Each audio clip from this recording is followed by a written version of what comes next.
Afro Brazil is a record shop based in São Paulo. We have been working since like for 5 to 6 years. This is the third place we located, and we are here for 3 years, 3 years and a half. Okay. Yeah, Yeah, nice.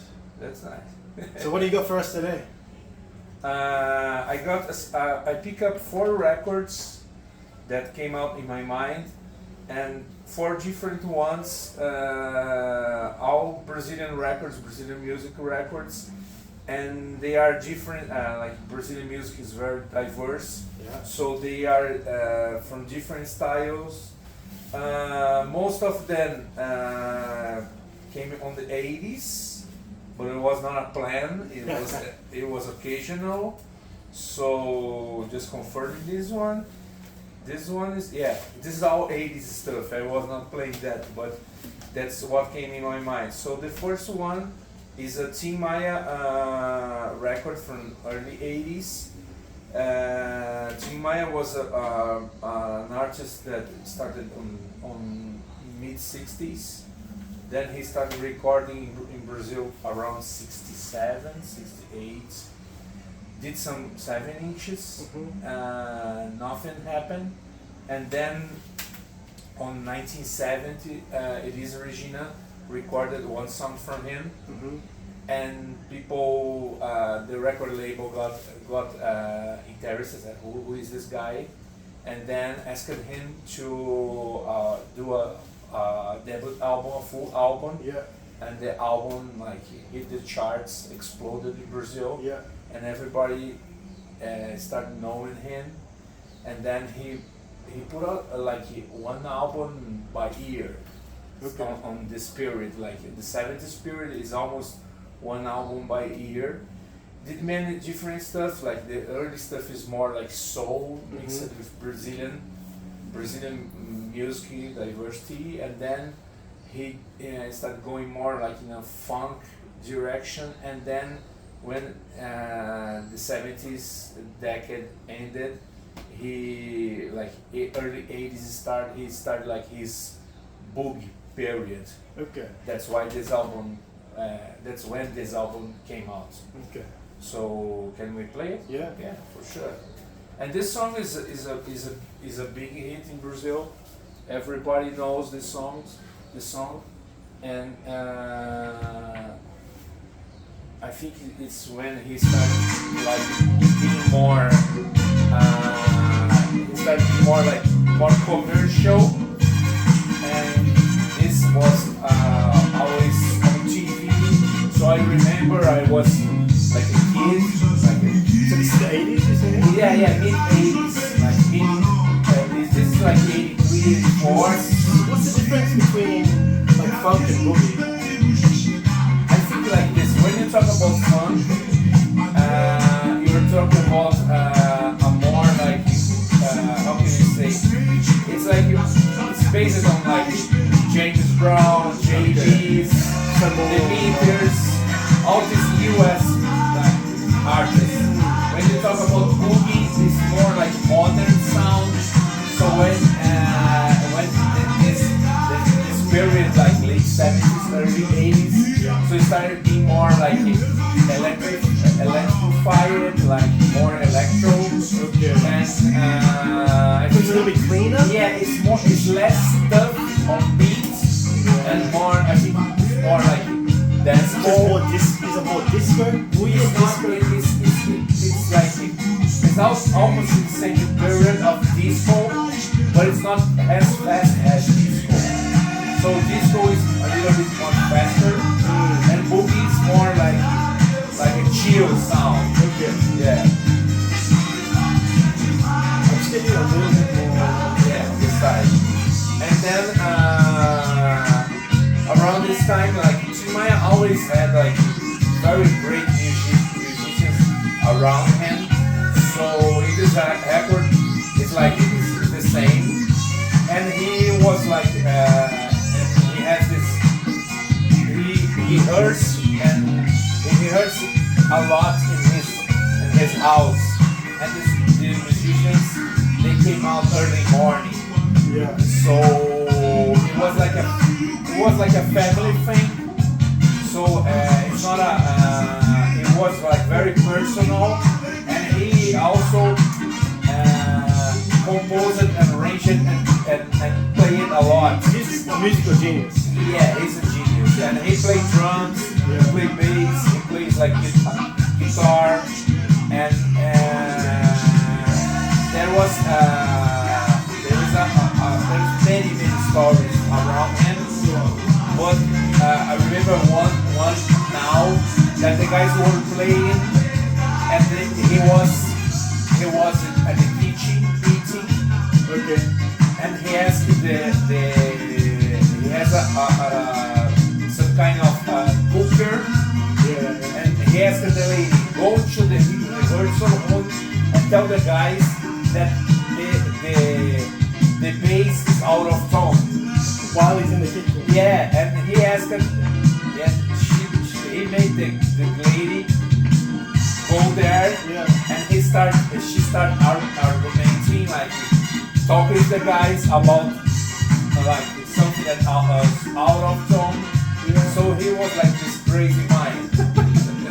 I guess she's around the music all the time and she understands it. And she has no relationship with the rehearsal.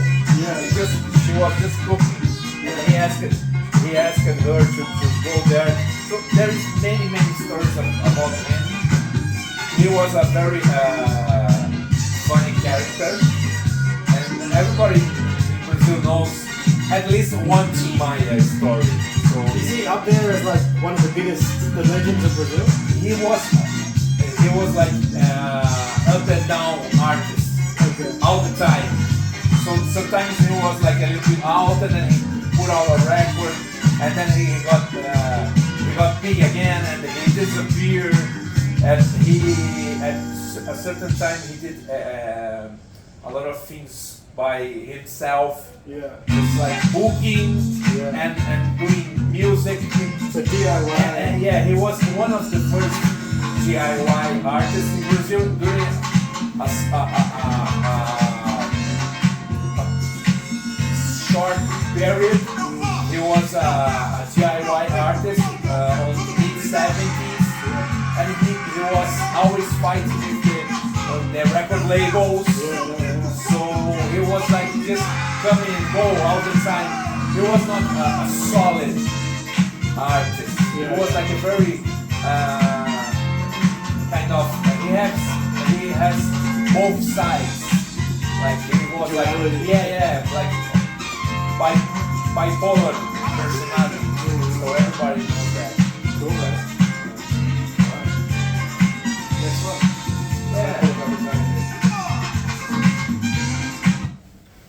In the 80s, there was some changing on Brazilian music market. So all the MPB artists, like most of them, starting to get losing space for the new generation of Brazilian rock. Okay. At that time was some change on that. So the MPB in Brazil, like the popular Brazilian music, the artists were getting very commercial. Even artists like George Ben, and the time was changing. So this is the 70s to the 80s, pretty much. It's new wave. The new wave thing hit Brazil on 82, 83, and then some bands showed up, and then on mid 80s, this guy here put this album. This guy here were the Paralamas. They put out this. This is a EP, but it's almost like there is some common artwork.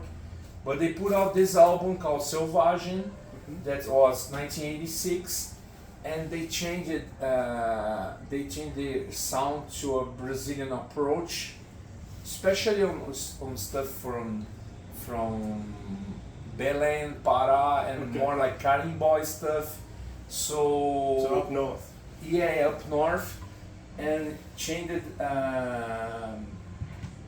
the market, and even the rock bands didn't accept what they did because it was too much different from the time. They got like it was like that. They got a world music approach. The mind like open. It's very Afro guitar. Yeah, African guitar and mixed like with Jamaican music. They were very influenced by artists like King Sunny Ade, even Fela Kuti, and Jamaican stuff. This album, the front cover was more inspired by Jamaican artist called Dr. Alimentado. He has an album called Best Chicken Dressed in Town. And the picture is a black guy with the seat open, walking the street like this, like very like relaxed and they did an artwork inspired by this. This song played a lot in the radio at that time. Same as the Tim Maya This is song. around the same time. Yeah, this is like I'm talking about commercial listening. As a kid, I listened a lot of this. It's on the radio, on the TV all the time. And the lyrics on this talks about suburban in London and the suburban in Rio. Have they traveled to this? Yeah, and they are talking about the faith of the Brazilian people working every day, and how the suburban areas are very connected. So that's what the main idea of that.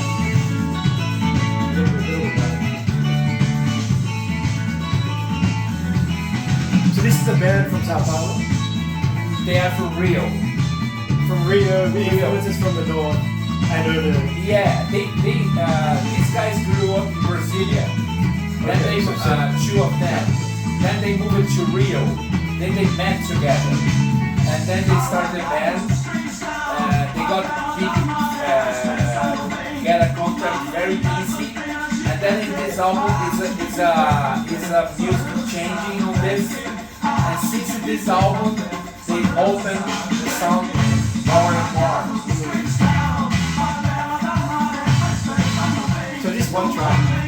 Yeah. So this is similar to like African.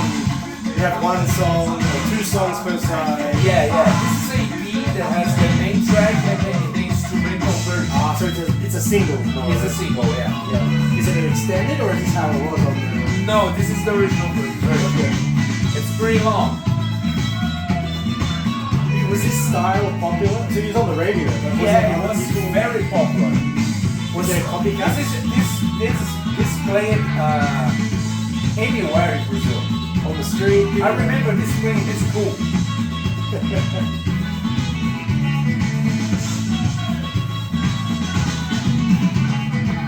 Was there other bands doing this style or was this pretty unique? No, they were rejected by the other bands. The other band looked at that and said, "Are you're not a rock band." Oh, so Yeah, there's a divide. they took a side from the scene like this. The other bands, the major bands, didn't understand what they are doing.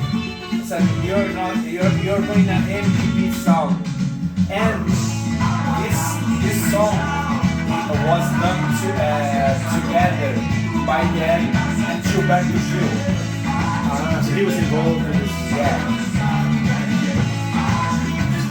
Yeah.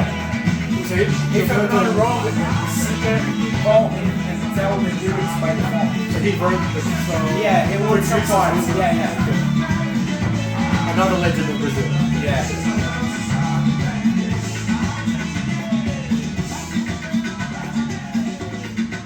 what do people think of this song now? Like, is it still They pop? love it. Okay, so it's Yeah, like a. But everybody, but it's like this.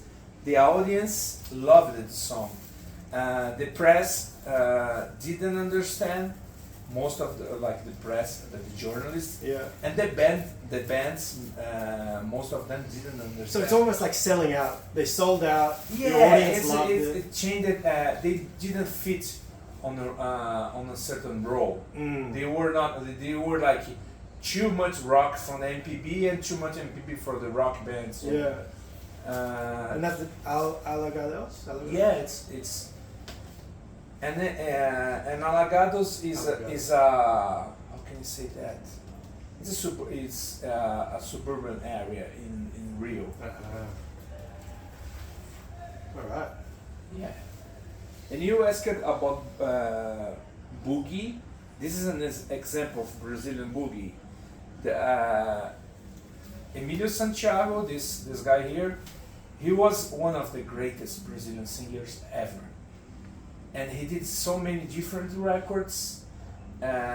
He was like not extremely big in Brazil, but he's very well known. So everybody since like my age knows him Okay. and respect him. He died some I don't remember, some years ago, and he started in the mid 70s in a TV show. It was like a kind of, how can you say that, championship or Like a something? talent show. Yeah, talent Okay, show. yeah. Yeah, that. And he started that, got attention of record labels. He put some albums. His first album is like legendary, like very good album. The other one, the next ones are very, very like nice ones. But he changes styles all the time, so he was not fixed one style. And on this record, this first track here is my favorite one, which is a Marcos Valle, and especially like this Marcos Valle, the Brazilian artist. His brother is a lyricist. Okay, yeah. Yeah, and he worked together since the mid 60s. Okay. They That's are a like writing duo. partnership. And then on this song there is 4 authors. It's Paulo Sérgio Valle, Marcos Valle, Laudir de Oliveira e Leon Ware. The US artist. So this is the upper level of the Yeah, song. up level. So And it's gonna be a hit. yeah, and this track is killer. So everybody that is into Brazilian boogie know this track. So would you say Boogie's a bit more slick? Yeah, it's the early '80s sound, I think. It's a bit cleaner, the jazzy. Yeah, jazzy and more like chill.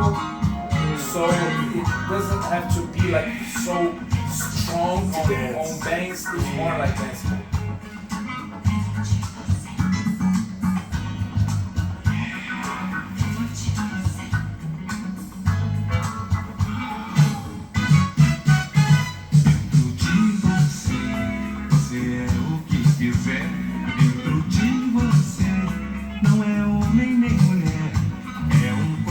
What sort of stuff do you collect aside from the shop?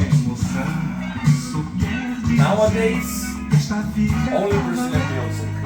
Yeah, I'm rebuilding my record collection because I had many different record collections by the time, because I listen to lots of different stuff.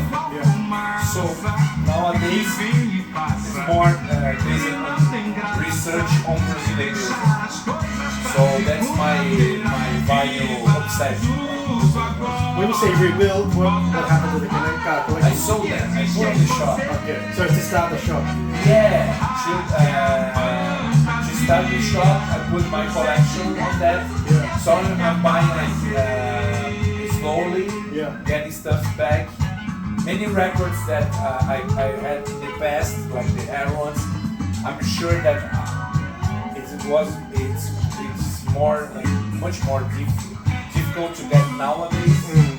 So now nowadays I'm more relaxed on record collection, so I get from time to time. I guess now that you're working in the shop, it's a different feeling, right? It's a different feeling, it's a different approach. So I think like 10 times before getting one record for myself, because the record shop is the target. So I need to balance. Yeah. I guess if you're here, you can always listen to stuff that's in the shop. The same as you would at the selection. Yes, the records in the shop, you can listen. You don't know when it's gonna sell. Yeah. So you can keep listening. Yeah. When it sells, it sells. So you don't get too attached. Unless it's a favorite. Yeah. But I'm not too much attached. Nowadays, I'm more like relaxed. So You found the balance. I found the balance for sure. And sometimes when I get some record that I really want, I take home. Yeah. Because if it stays in the shop, even it's on the stock, Yeah. I know I will sell. Yeah. Because sometimes people ask, do you have that record? And like, I need like to make money to pay like bills and all this stuff. So I need to sell it.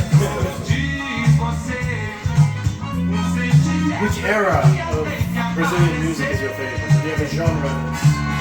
That's different. I think like maybe the greatest era would be the 70s. It's like this, almost every music genre that I like. When I think about jazz, my favorite era is the early 70s. When I think about, for example, funk, it's the early 70s. When I think about Jamaican music, it's probably will be the very early 70s stuff.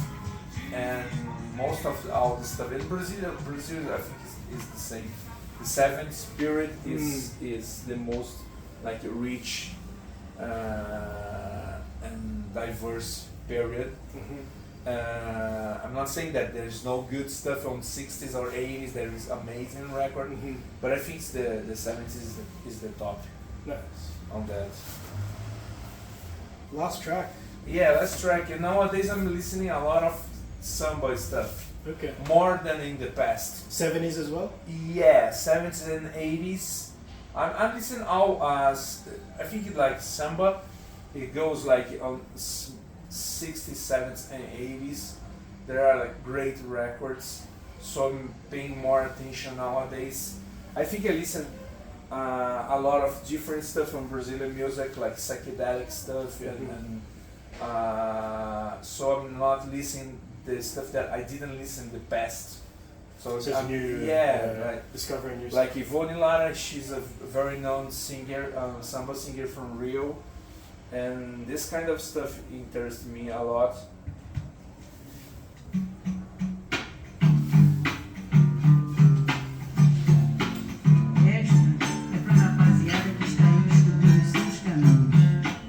And these records are are the records that were played in all suburbs around Brazil. So this is one of the main doors, open doors when you talk about Brazilian music. This is very known stuff. What's the history of samba? In a quick.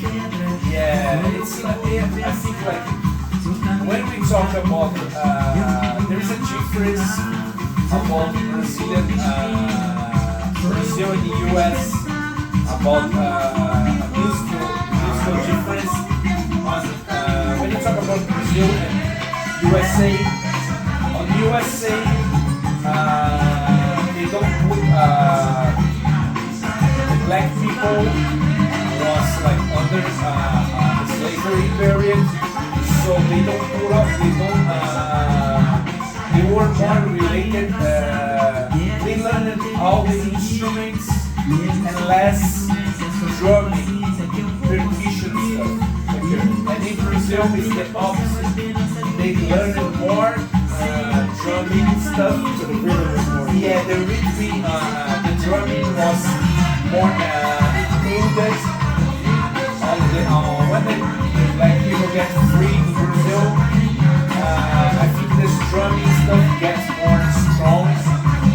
So all this academic stuff on instruments in the US formed the early jazz artists.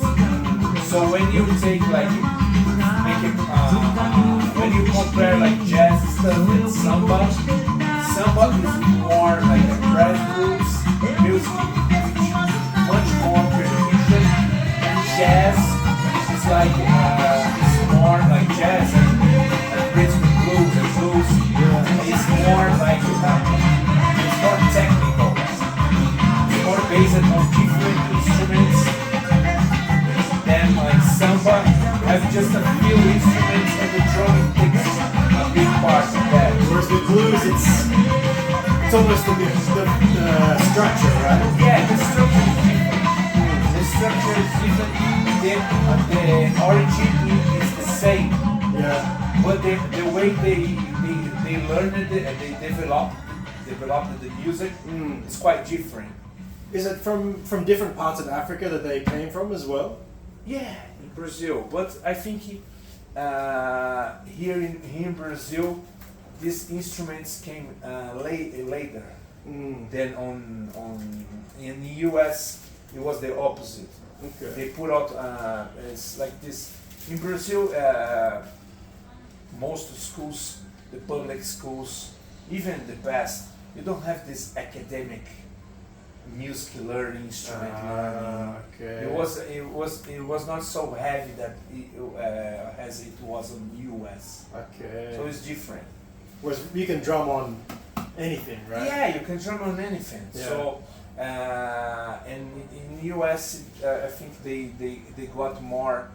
It's a different knowledge, a different skill. Okay. Cool. Yeah. Thank you very much for your time. Thank you for the songs. Man. Thank you a lot. Once again, it's nice to come back and dig here in Sao Paulo. Yeah, for sure. You're welcome. I'm glad to come back and happy to come back again. Yeah, man. Thank you, Aaron. Muito obrigado. Oh, muito obrigado. Thank you very much.